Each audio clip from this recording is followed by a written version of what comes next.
मित्रजोत महाजोतनि महादांगा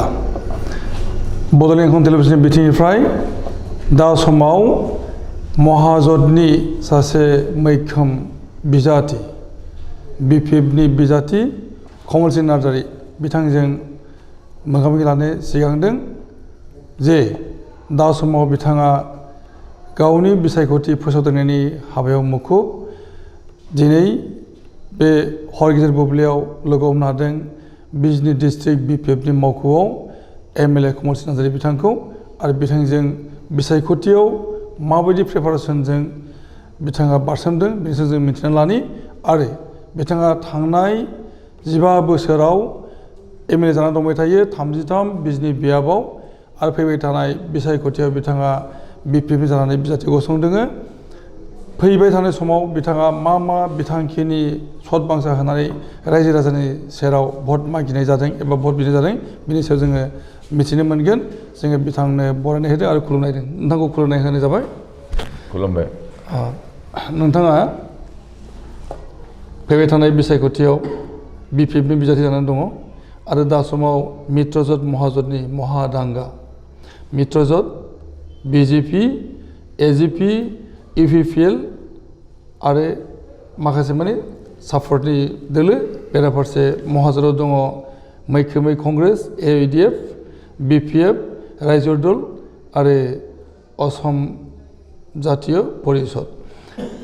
नोंथाङा फैबाय थानाय बे बिसायख'थियाव मा प्रिपारेसन लानानै रायजो राजानो भट बिगासिनो दङ सिगांनि बिसायख'थिफोराव जोङो बिपिएफ हान्जानिफ्राय हारसिङैनो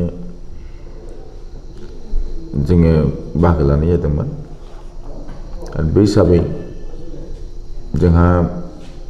थांनाय 2003 मायथाइनि 10 फेब्रुवारियाव जा बिटिसि एकर्ड जादोंमोन बे बिटिसि एकर्ड जाखांनायनि उनावहाय इन्टारिम काउन्सिल थाबाय बोसोरनै बिनि उनावहाय जेनेरेल काउन्सिल फैखांनायनि उनावहाय जेब्ला जोंहा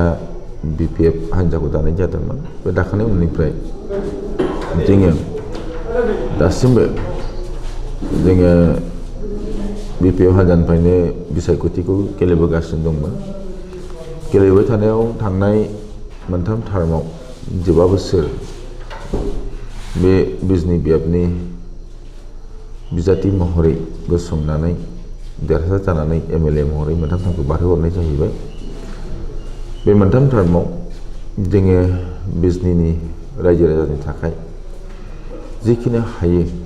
मावनानै होनो नाजाबोनाय जाहैदों बाहाय बिजनीया जोबोद गोग्लैसोनाय मोनसे समस्थिमोन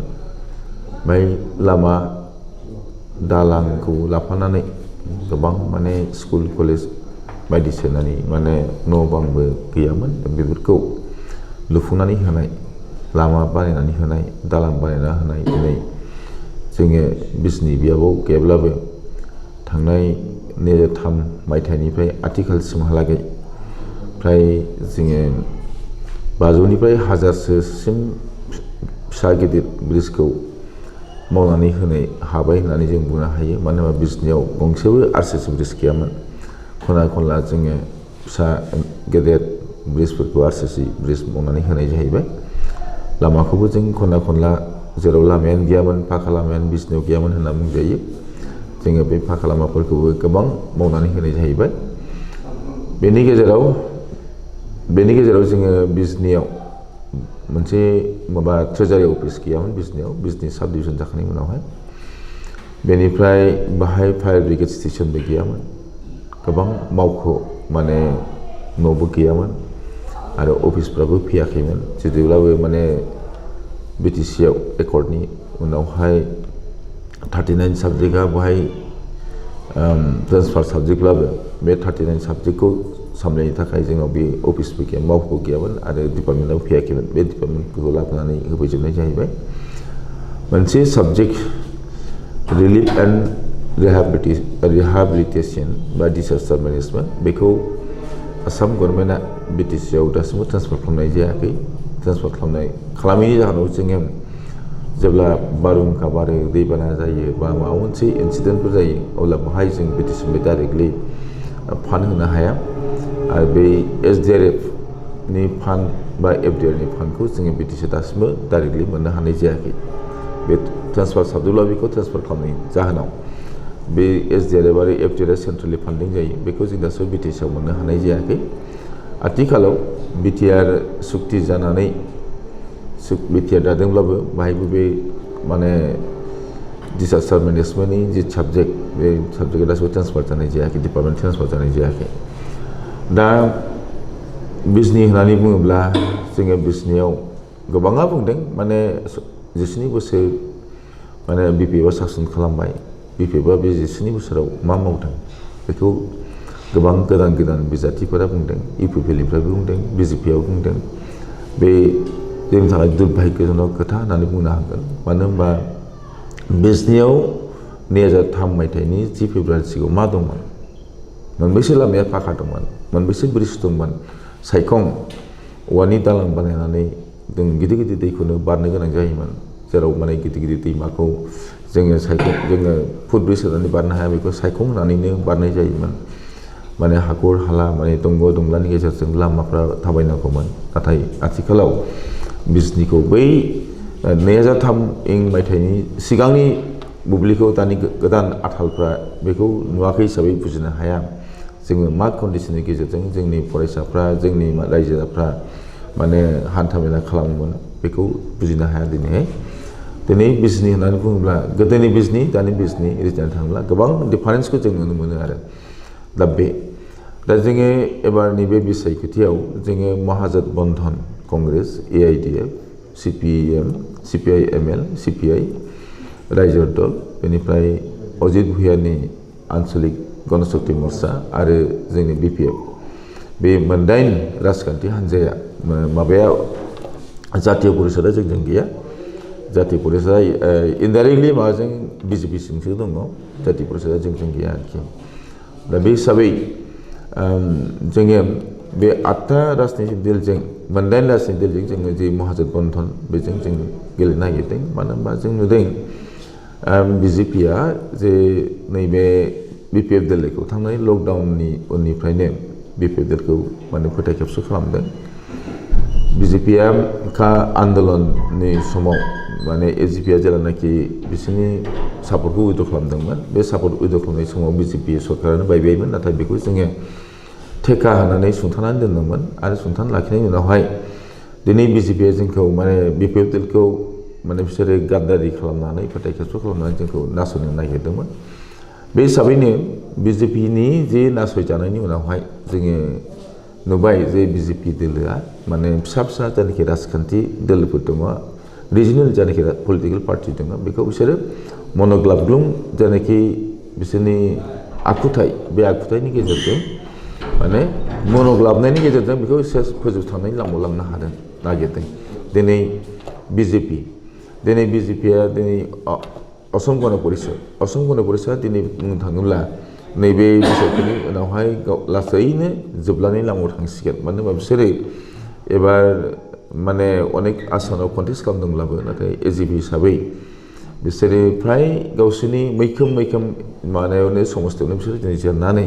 लासैनो बिसोर बे एजिपिआ जोबनाय लामायाव थांनाय फैगासिनो दङ दिनै नायनो थाङोब्ला जोंहा केशब महन्तनि समस्ति ओजोंहाय नायदो नोङो मा होनो परिभुसन चौधुरिनि समस्ति बे मोननै समस्तिया बिसोरनि थाखाय जोबोद माने प्रेस्टिजियास समस्ति दिनै बरमपुर समस्ति जेराव माने प्रफुल्ल महन्तआ एजिपिनि फाउन्डार प्रेसिडेन्ट जानानै गोबां खेब देरहाबोनायनि गेजेरजों बियो माने बुंनो थाङोब्ला खनसेबो जेनफेराखैमोन दिनै बे समस्तिखौसो खोमानानै लाबाय बिजेपिनो हगारनो गोनां जाहैबाय दा बेवहाय बेफोर जायनाखि कन्डिसन बे कन्डिसनखौ नायनो थाङोब्ला बिजेपिआ एखे गावसिनि मनग्लाबग्लुं जिखुनु आखुथायजों फिसा जेनाखि रिजनेल पलिटिकेल पार्टि दं बेखौ मन'जोबनो नाजानायखौ जों नुनो मोन्दों बिपिएफखौ मन'नो नागिरदोंमोन नाथाय बिपिएफनि जोंनि आफादगिरि हाग्रामा महिलारि बिथांनि जायनाखि स्टेन्ड बे स्टेन्डआ जोबोद गोख्रों दा बे हिसाबै बिथांखौ नाख्रेबनो हायाखै नाथाय नोंथांमोनहा नोजोर होनो हायो जे नैबे बिटिआर सुक्ति जाखांनायनि उनावहाय इउपिपिएलजों बिजेपिजों जायनाखि एलायन्स जाहैबाय मित्रजोत जाबाय मित्रजोत जाखांनायनि उनावहाय बिसोर जितुब्लाबो बिटिआर बा बिटिसिखौ बिसोरो सरकार दादों जोङो थांनाय BTC इलेक्शनाव जोङो मोन 17 जोङो सिट मोनदोंमोनब्लाबो माने जितु भारतआ मोनसे डेमोक्रेटिक स्टेट गणतान्त्रिक माने सुबुंदारा हादोर बे हिसाबै माने जाय मेजरिटी मोनदों सिंगल मेजरिटी बेखौसो माने सरकार दानो लेंहरनांगौमोन नाथाय बेखौ लेङालासिनो माने बिसोरो गावसोरनि माने मोनार्की सिस्टेम टाइपजों लांनानै बाहाय BJP आरि माने UPPL जों ज' जानानै बिसोर सरकारखौ दादों बै एखेबारे माने नंथारै माने मोनसे नजिर जाहैबाय जोंनि माने भारतबर्षनि थाखाय दा बेखौ जों खालि जोंल' नङा BPF दोल' नङा जों आसामनि बा भारतबर्षनि गुबुन गुबुन राजखान्थि हान्जाफ्राबो बेखौ माने सुखुनाय मोनाखै मोजां मोनाखै माने बे रोखोम माने मोनार्की सिस्टेमजों जेनाखि माबा राजतन्त्र बायदियै सासन खालामनो नागिरदों BJPआ बेखौ बयबो दोलानो सोंखारदों आरो बेखायनो जों दिनै महाजोन बन्धनाव 8 राजखान्थि हान्जाया ज' जादों दिनै नायदो UPPL जों BJPजों एलायन्सआव दङ जोंनि BTC एलेकायाव जोङो मालाबाबो मोन 12 जानाखि MLA कन्स्टिटुएन्सिस दंमोन बेखौ जों मालाबाबो खुनु राजखान्थि जोङो आगोलाव कंग्रेसजों एलायन्स जादोंब्लाबो BJPजों जों एलायन्स खालामनानै गेलेदोंब्लाबो नाथाय जों बेखौ मालाबा कमप्रमाइज खालामनाय जायाखैमोन BTC हिसाबै BPF दोला नाथाय एबार UPPL दोला मा खालामबाय BJPजों बिसोरो कमप्रमाइजिं एटिट्युडखौ लानानै बिसोरो दा माने एबार इलेक्सनखौ गेलेनो नागिरदों बे गेलेनो नागिरनायाव मा होनोहाय जे बेवहाय कमप्रमाइजिं सब समय माने ब'डाउन जानानै थानाय दिनै UPPLआ मा खालामबाय ब'डाउन जानायनि फलाव बिसोरो दिनै मा मोनस्नि सिटल' BJPजों होजादों जेराव जोङो जेब्लायबो 12 सिट मोन 12 सिटखौ जोङो लाबोनानै मालाबा ब'डाउन जायाखैमोन दिनै UPPLनि प्रमद बर' बिथाङा ब'डाउन जानायनि थाखाय दिनै बे मोनस्नि सिटखौल' मोननो हानाय जादों दिनै बिजनियाव बिथांमोना माने फ्रेन्डलि गेलेगोन होनना बुंदों फ्रेन्डलि बिजनियाव BJP UPPL आरो बेनिफ्राय जातीय परिषदआ जाहैबाय माने BJPनि B टीम लुरिनज्योति गगैनि माबाया B टीम माने बिसोरो उनावहाय लुरिनज्योति BJP जुदि माने BJPआ आरो UPPLआ जुदि मेजरिटी मोनाब्ला बिसोर जातीय परिषदखौ लानानै सरकार दानो नाजागोन नाथाय आथिखालाव जों नुदों थांनाय 27 मार्चआव फार्स्ट फेजनि जानाखि इलेक्सन बे फार्स्ट फेज इलेक्सनाव जोङो महाजोन बन्धना 22टानिफ्राय 23टा सिटखौ जों मोननो हागौ आरोखि टटेल बेहाय 47 सिटआव माने इलेक्सन जादोंमोन बेनिफ्राय जोङो 22टा ओमफ्राय 23टा सिटआव माने 22 बा 23 सिटआव जों देरहानो हागोन महाजोन बन्धना नै दिनै 1 मे दिनैहाय माने टटेल बधय 44 ना बेसेबांबा सिटआव दिनै मा जादों इलेक्सन जादों दिनैनियाव जों नुबाय फार्स्ट बराक भेलियाव गासै 15टा सिट दं 15टा सिटआव बराक भेलियाव BJPआ खालि हार्डलि मोननैसोल' सिटआव देरहानो हागौ बाखि 13आव माबाया जोंनि महाजोन बन्धना बाहाय देरहागोन दा बाहाय बिसोर माइनास जाहैबाय जेराव माने BJPनि माने उथुमाय होननानै बुङोब्ला BJPनि माने फाउन्डार होननानै बुङोब्ला बराक भेलिमोन दिनै बराक भेलियाव BJPआ माने जोबस्रांनायनि लामायाव थांबाय बिसोरो जोबस्रांनायनि लामायाव थांबाय दा बाहाय मोननैल' सिटआव देरहानो हागौ टटेल बेनिफ्राय नै दिनैनि जानाखि माबा इलेक्सन जादों बाहाय दिनैनि माबायाव भटार राइट्सफ्रा खिन्थु BJPनि फेभराव भट होआखै बिथांमोना गासिबो महाजोन बन्धननि फेभरावसो भट होदों बे हिसाबै एबार जोंनि बाहाय बधय बाहायबो प्राय 22टासो सिटआव जों देरहानो हागौ होमब्ला 22टाब्ला 22टा 44टा जाबाय 44 जाबाय 44 जाहैबाय बेनिफ्राय नै थार्ड फेजआव नायदो थार्ड फेजआव टटेलि लवार आसामनि माबायाव ओरै गुवाहाटीनिफ्राय आरम्भ खालामनानै माबासिम धुबरी ओरै श्रीरामपुरसिम बेवहाय टटेल 39 सिट दङ बे 39 सिटआव BJPआ हार्डलि BJP एलाइड ग्रुपआ हार्डलि 9टाल' सिटआव देरहानो हागौ बा 9टाल' सिटआव देरहायोबा 39आव जों 30आवनो जोङो बे महाजोन बन्धना देरहागोन बा 30 प्लास ओरै जाहैबाय 40 44 आरो 30 बेसे जाहैखो 74 जों 74आव देरहानाय जोङो नैबे सेकेन्ड मेआव जानायखौ रिजाल्ट होगोन बे सेकेन्ड मे रिजाल्टआव जोङो महाजोन बन्धना सरकार दानायनि लामायाव आवगायलांगासिनो दं बायदिसिना माने निउस मिडियाफ्राबो बे खोथाखौ स्वीकार खालामनो बाध्य जादों जेखौथ' जोङो एखे प्रेक्टिकेलि नुनाय बिजनिनि खेथ्रआव जाहैबाय बिजनियाव दिनै मालाबाबो माने भारतनि हम मिनिस्टार मालाबाबो बेयाव गाफेरफैयाखै बिसनि बायदियाव गाफेरफैयाखैमोन एबार भारतनि हम मिनिस्टारा ओंखारफैबाय चिफ मिनिस्टारा मालाबाबो फैफेराखैमोन एबार चिफ मिनिस्टारा गाबोन फैगोन गाबोन 2 मे गाबोन चिफ मिनिस्टार फैगोन बिदिनो बिथांमोना प्राइम मिनिस्टारबो फैगोनामोन माने बिसनियाव नाथाय माने हेलिपेडनि एसे गन्डगोल जानायाव फैनो हायाखिसै अब्ला बिजनिखौबो बिजेपिया जोब गुरुत्व होदोंब्लाबो नाथाय बिजनियाव बिजेपिया जेबो माने आवथायनो हानाय नङा मानो होननानै बुङोब्ला अमित शाहनि जे प्रग्राम बे अमित शाहनि प्रग्रामाव ओजोंहाय अभयपुरी समष्टि सर्बक समष्टि बेनिफ्राय बङाइगाव समष्टि बिजनि समष्टि मोनब्रै समष्टिजों बिथांमोना उलुबारि बिजनि उलुबारियाव जे प्रग्राम लादोंमोन बे प्रग्रामाव हार्डलि माने 10,000 मानसि जादों 10निफ्राय माने खुब बेसि 12,000 मानसि जादों मोनथाम समष्टिनि मोनसे माने जन सभायाव जुदि माने 10,000निफ्राय 12,000ल' मानसि जायोब्ला होमब्ला बेनिख्रुइ आरो दुखुनांथावसिन मा दंबावो जेबो गैया दा बे हिसाबै गाबोन चिफ मिनिस्टार फैगोन चिफ मिनिस्टारनि मानायाव केम्पिं प्रग्रामावथ' थांनाय बिटिसिआवबो जोङो 2,000निफ्राय 4,000 मानसि जानायखौ नुनो मोन्दों गाबोनथ' बे हार्डलि बिदियानो जागोन बे गतिके जों एबार थांनाय बाराव अजय रायआ आमरा बाङालि जानानै असमिया मुर्दाबाद स्लगान होनायनि गेजेरजों बिथाङा थांनाय बाराव 27,000 भट मोन्दोंमोन एबार हयथ' बेनिख्रुइ खमायनोबो हागौ आरो बारायोब्ला हार्डलि 2,000सो बारायनानै 29,000सो मोननो हागौ बाखि ओजोंहाय इउपिपिएलआ थांनाय बाराव माबायाव 2016 बिसोर 19,000 मोन्दोंमोन एबार बे 19,000निफ्राय हयथ' खमायनानै 17आव हयथ' ओंखारनो हागौ आरोखि एबार 17आव ओंखारनो हागौ बारायोबा 2,000सो बारायनानै 19निफ्राय हयथ' 21सो मोनहैनो हागौ आरोखि बारायोबा 2,000सो बारायगोन आरो खमायनोबो हागौ इउपिपिएल दासिम माने स्टेडि जायाखै बेनिफ्राय नोङो जातीय परिषदआ जाबाय लुरिनज्योति गगैया जाहैबाय माने बियो थांनाय जायनाखि एनआरसिनि समाव माने बिथाङा नटिस होदोंमोन कमप्लेन होदोंमोन ओमफ्राय माने 10,000सो मानसिनि एगेन्स्टआव कमप्लेन होदोंमोन बे कमप्लेन होनायाव दिनै कमप्लेन जायफोर होजादों बिसोरनि आखायाव बे कमप्लेन होनाय लेटार दाबो दङ बेनि नाम साम दङ बेखौ लानानै माइनरिटि बेल ओमफ्राय बाङालि बेल ओमफ्राय राजबंशिनि गेजेराव जायफोर बर्मन दङ बे बर्मनखौबो बिथांमोना माने बिदेशि सानफ्लांदों बेनिफ्राय जायफोर राय लिरदों बेखौबो बिथांमोना बिदेशि सानफ्लांदों बाङालि सानफ्लांदों बे हिसाबै नटिस होनायनि गेजेराव दिनै गावसिनि राजबंशिनि गेजेरावनो एसे खेलिमेलि जानानै दं आरो बिथांमोना जातीय परिषदनि केन्डिडेट माने रुपम दासनो भटखौ होआ होननानै बुंदों बे हिसाबै रुपम दासआ हार्डलि ओरैनो हयथ' 5,000निफ्राय 6,000सो भटखौ रुपम दासआ मोननो हागौ आरोखि बेनिफ्राय जोंनि बेलायाव जोंनाव जोंनि भटार जोंहा दंखायो जोंनि आगोलावनो जोंनि भटार हिसाबै बिजनियाव बिपिएफनि भटार हिसाबै जोंहा फ्राय 30,000 एबा प्लास भट दंखायो बे हिसाबै एबार जोंनि माबाया भटिं पेटार्नआ बारायगोन बे हिसाबै माइनरिटि भटआ जोंहासो बारायगोन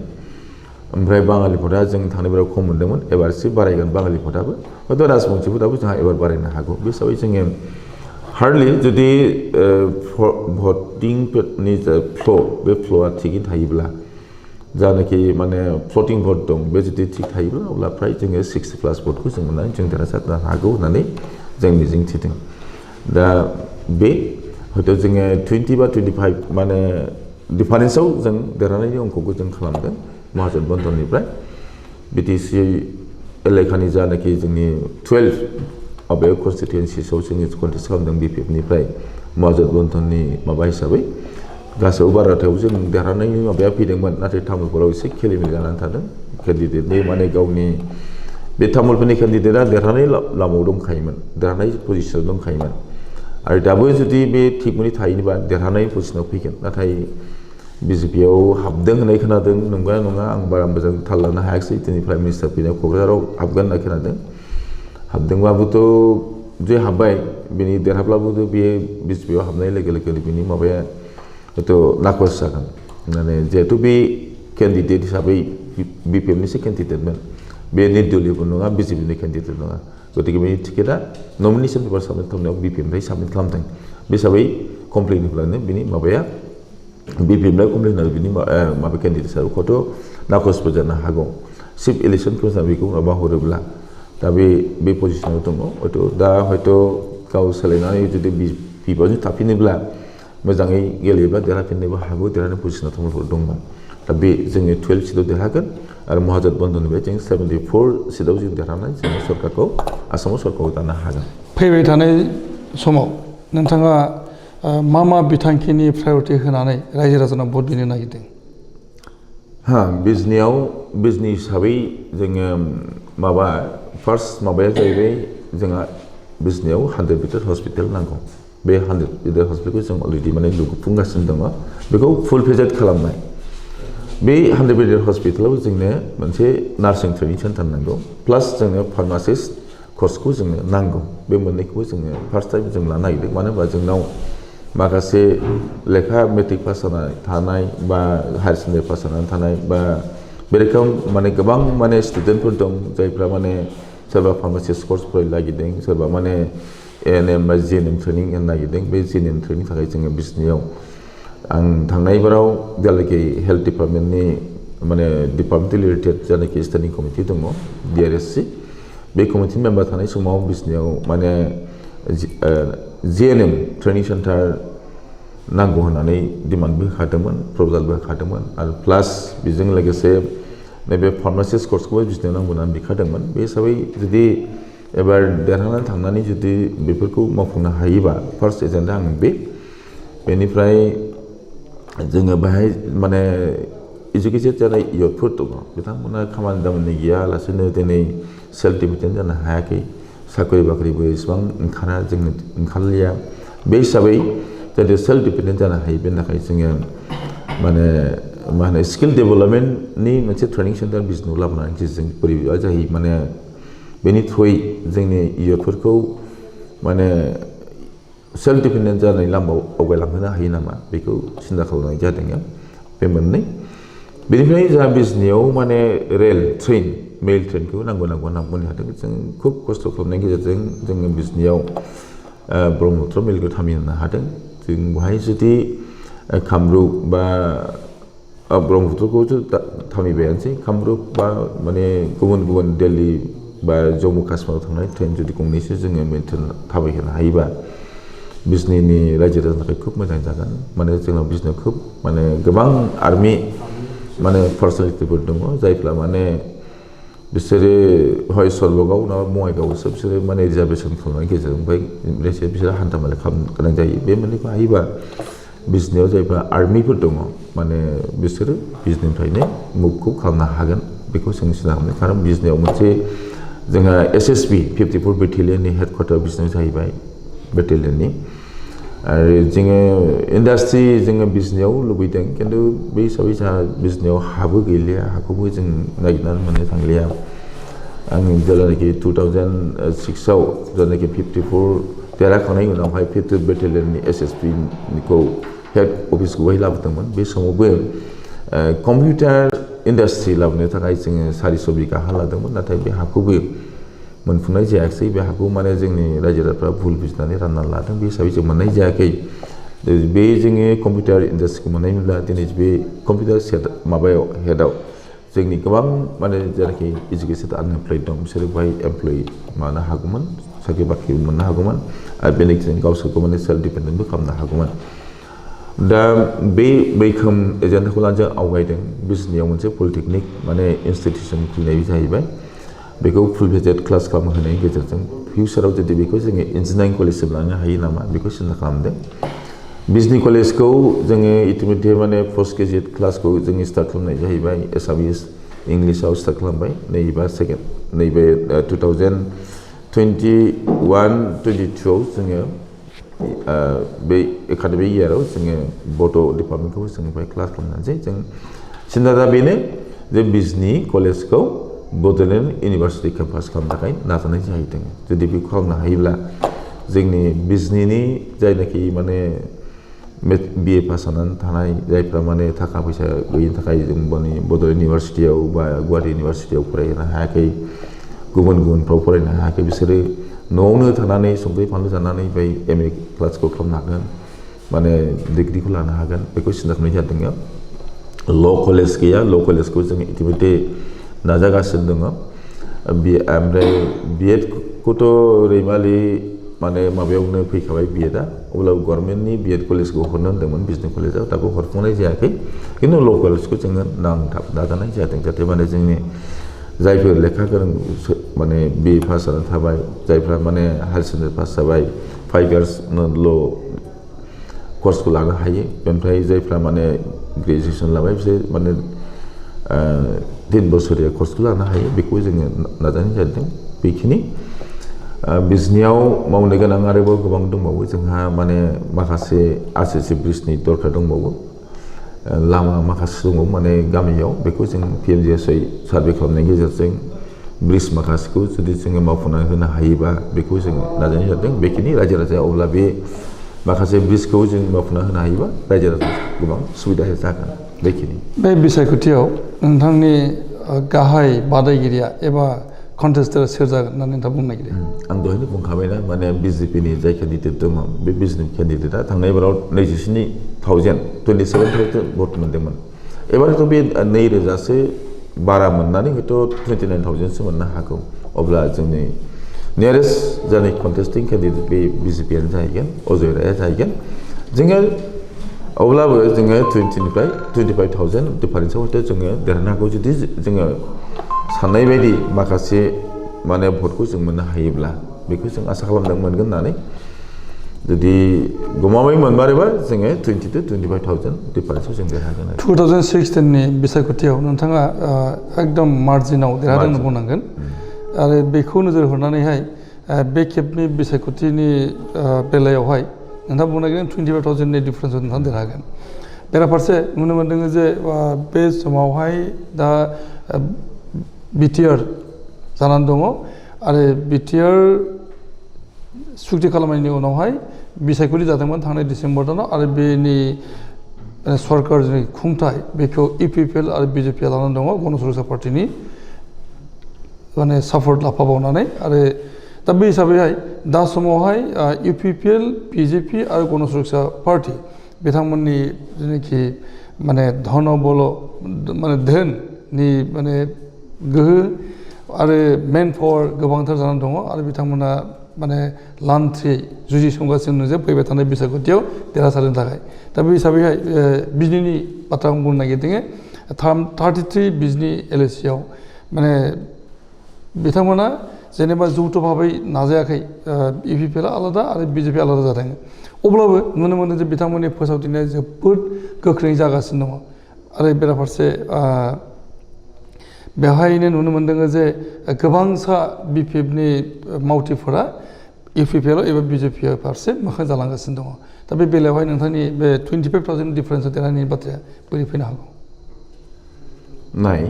बिटिआर सुक्ति जाखांनायनि उनावहाय जोंहा बिटिसि इलेक्सन जादों बिटिसि इलेक्सनाव नायदो जे बिटिआर सुक्ति जानानै जाखांनायनि उनावहायनो बिटिसि इलेक्सनाव जों 17 सिट मोन्दों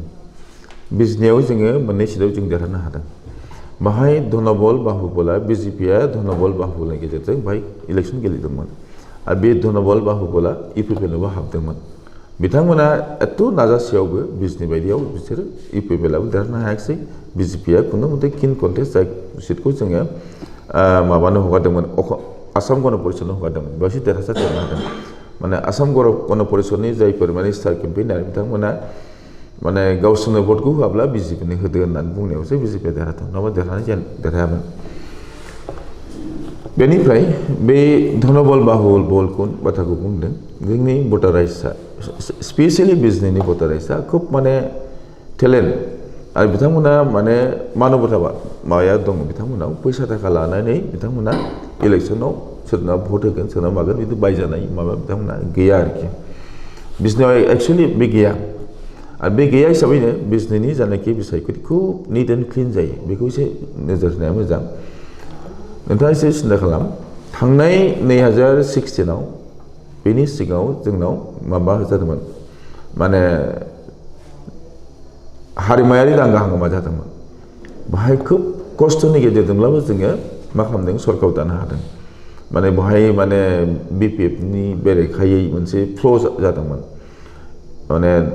11 नाव अनाबरत जाबाय 12 13 नाव माने बे दांगा हामाया जाबाय जाखांनायनि उनावहाय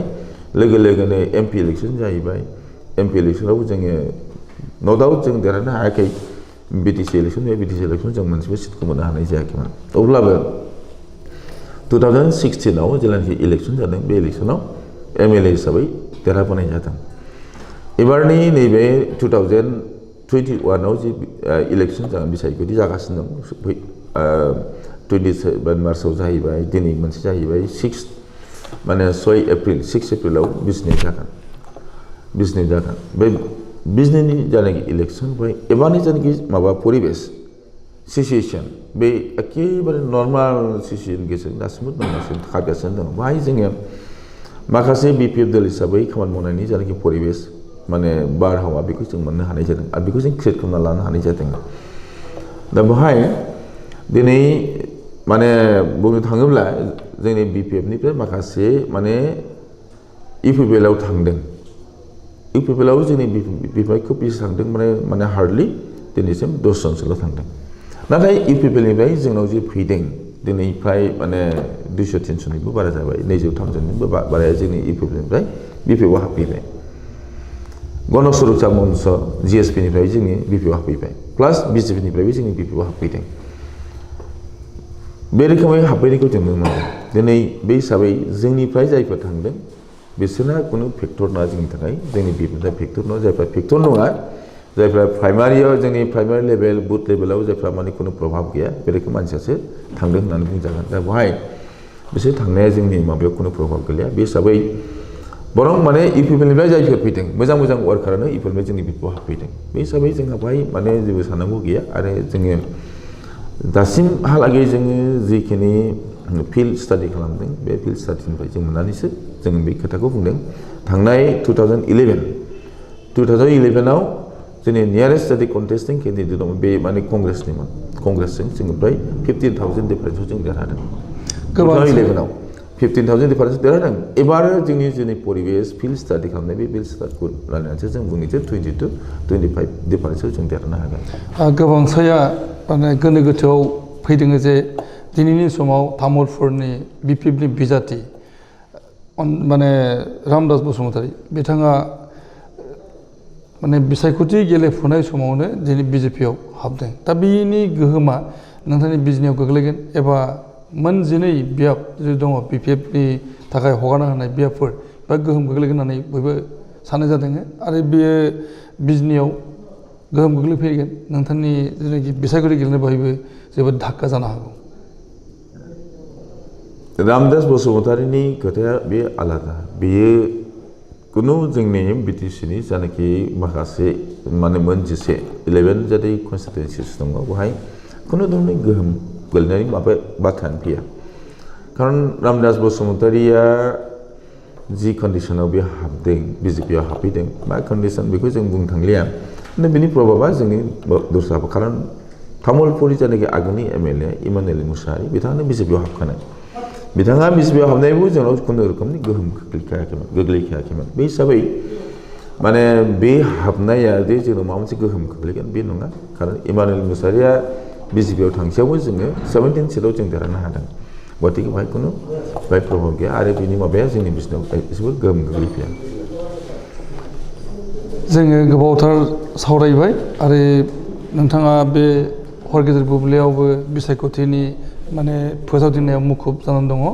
नोंथाङा फैबाय थानाय बिसायख'थियाव देरहाथों जों बेखौ मिजिं खालामो आरो बे बिसायख'थिनि गेजेरजों देरहाबोनायनि गेजेरजों नोंथाङा माने रायजोनि सासे मैखोम बिफाव लानायनि गेजेरजों बे हालामनि जौगाखांनाय आरो रायजोनि जौगाखांनाय लाबोथों जों बेखौ मिजिं खालामबाय गोजोन्थों नोंथांनो जोबोद गोजोननाय होनानै जोंनि सावरायनायखौ फोजोबबाय गोजोननाय खुलुमबाय